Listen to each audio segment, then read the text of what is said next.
It started with a simple concern. A coworker noticed something unusual. Karen had not shown up for work. One day passed, then another.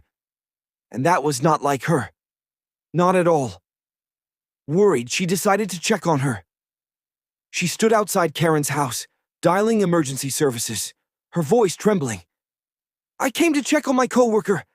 She has not been answering her calls." She knocked on the door. No response. She called her name. Still nothing. Then she tried the handle. The door was closed, but unlocked. Slowly, she pushed it open, and what she saw inside made her freeze. 70-year-old man has no idea police are about to arrest him for murder. Karen was sitting on a chair, motionless, her face marked with dark, unnatural spots. No movement, no sound, just silence. Police arrived within minutes. At first glance, nothing seemed obviously wrong. No broken windows, no forced entry. Everything looked almost normal, but something felt off. Very off. Karen Navarro was not just anyone. She had spent 45 years working as a pharmacy technician.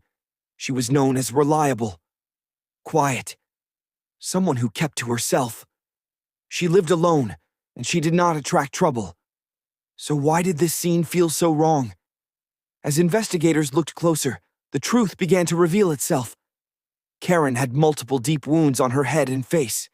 These were not injuries someone could inflict on themselves. The blood patterns told a disturbing story. This was not suicide. This was a violent attack. Then they noticed something small, something easy to overlook. On the kitchen counter sat a plate with 4 slices of pizza, carefully wrapped in foil. It seemed ordinary, but it would soon become one of the most important clues in the case. Detectives began building a timeline. Who saw Karen last? Who had been inside this house? One name stood out.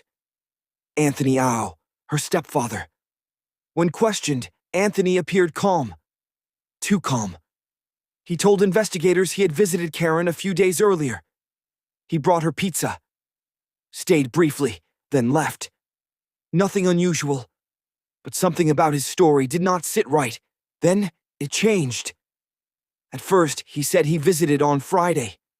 Later, he corrected himself. It was Saturday. A small detail. But in a murder investigation, small details matter.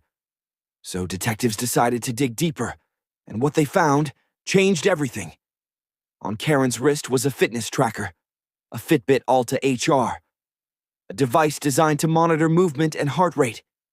Investigators realized it could reveal something critical: Karen's final moments. When they accessed the data, the results were chilling. On September 8th, at exactly 3:20 in the afternoon, Karen's heart rate suddenly spiked. This was not normal. It suggested fear, stress, a struggle.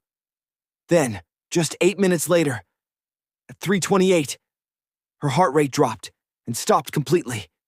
That was the moment Karen died. Not recently. Not the day she was found. But 5 days earlier, Karen had been dead inside that house the entire time. Then came another piece of evidence. Surveillance cameras from the neighborhood. They captured a car entering Karen's driveway. At 3:12 in the afternoon, a dark gray car. The same car remained there. 3:14, 3:19, 3:21, 3:33. Then it left. That car matched the one driven by Anthony. Now the timeline became impossible to ignore. He said he visited her, but according to the data, he was there during the exact moment she died.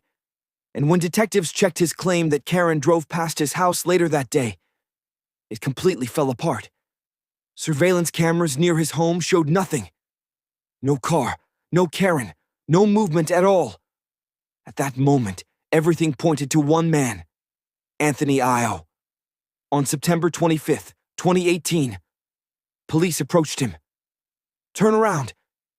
You are being detained." He sounded confused, but beneath that confusion was something else.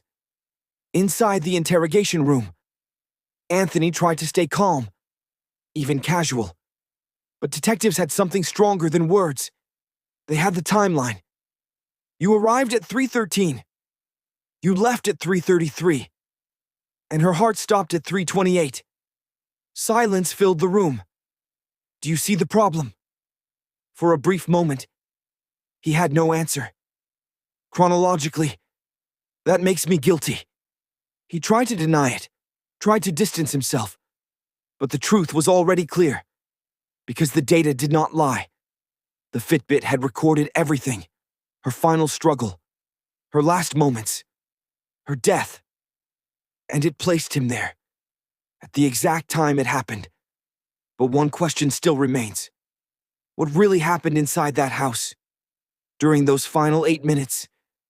And why did he stay, even after she was already gone? Sometimes the smallest devices